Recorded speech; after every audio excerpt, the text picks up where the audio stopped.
we're taking a look back at a little game we like to call The Legend of Zelda, Twilight Princess. Now, if you remember, this game came out in November of 2006. It's been over a year since it was released on the Wii. Now you may be thinking, why would we review a game that came out a year ago? Obviously it didn't live up to the hype that surrounded it.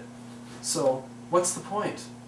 Well, obviously the game had its flaws, but there were a lot of good things about it that you may have forgotten. So, here we are, ready to take a second look, ready to remind you of some of the things that make Twilight Princess a great game. A few things we want to start talking about is the story. The story itself really isn't anything to be, really isn't that great. I just have to flat out say it. But it did have its strong points. In the beginning, it sort of built up into this sort of corruption theme. There's this one scene that completely blew my mind where Link all of a sudden turns to this dark entity that sort of almost alluded to Ocarina of Time, if you remember when you faced off against Dark Link, and that was the first thing I thought when I came across this scene. You really have to play it and see it. It's after you beat the water dungeon, so I won't go into much detail to avoid the spoilers, but one of the disappointing things about the storyline is that after it started to build up at that point, it sort of just leveled out and it really became static for the rest of the game. And I don't completely agree with Zach and say there's no story. I don't think it's terrible. I actually thought the ending of the game was a little strange, but I liked how it all played out, and it was kind of touching in a way. And when it comes to the theme of the bosses, there's actually more than one antagonist. It's not just Ganondorf, it's not just Vaidi, it's not just whoever. I mean, there's several different kind of plots twisting, and it's an interesting way to play out a Zelda game. It's a little different than you would come to expect.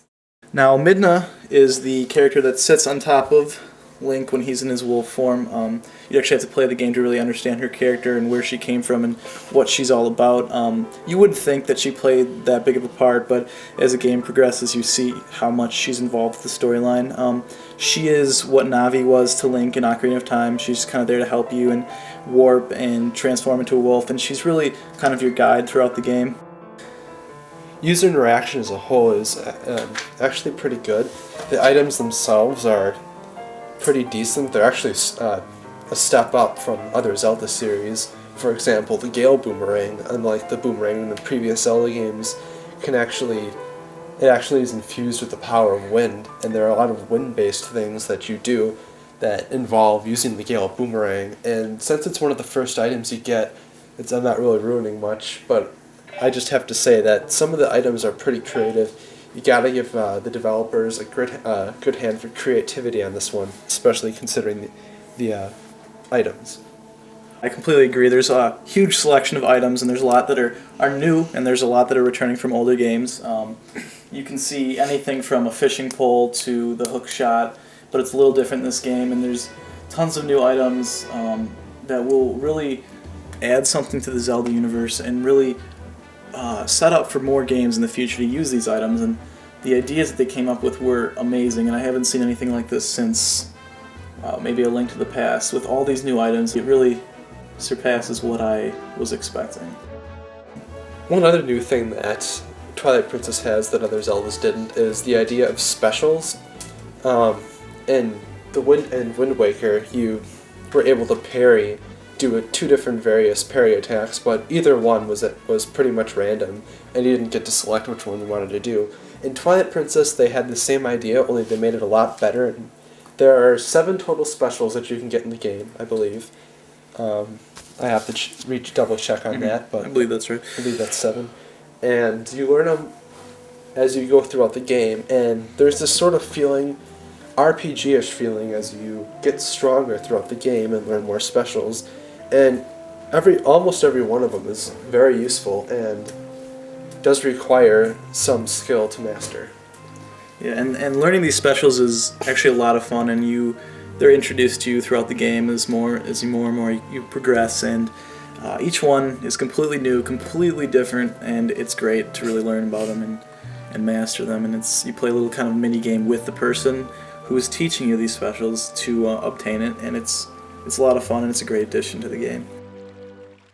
Just some closing comments for the game. When I initially played it, I rated it very highly. I thought it was a great game, and it is a great game. I kind of had a lot of hype coming in when I first played it, and it was extremely hyped. I mean, we knew about it 2-3 years in advance.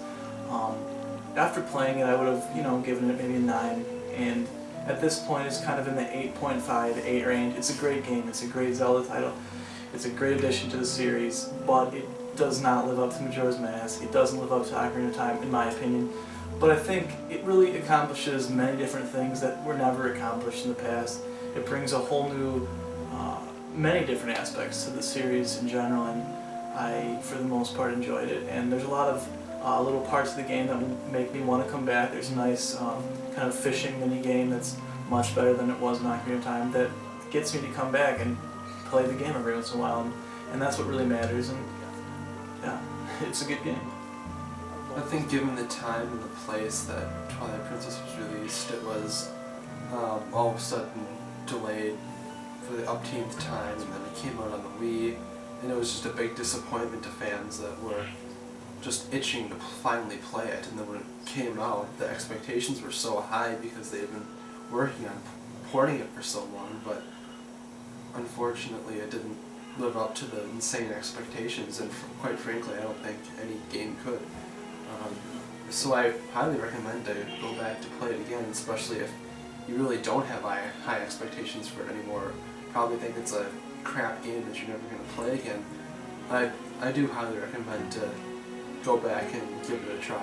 It's really a great game, really great game. And if you haven't played the game, and if you haven't played either the GameCube or the Wii version, give it a try. It's completely worth it, especially for the Wii. I mean, it lacks titles from time to time, and if there's nothing to do, there's nothing to play, go back or play for the first time Twilight Princess. It's worth your time.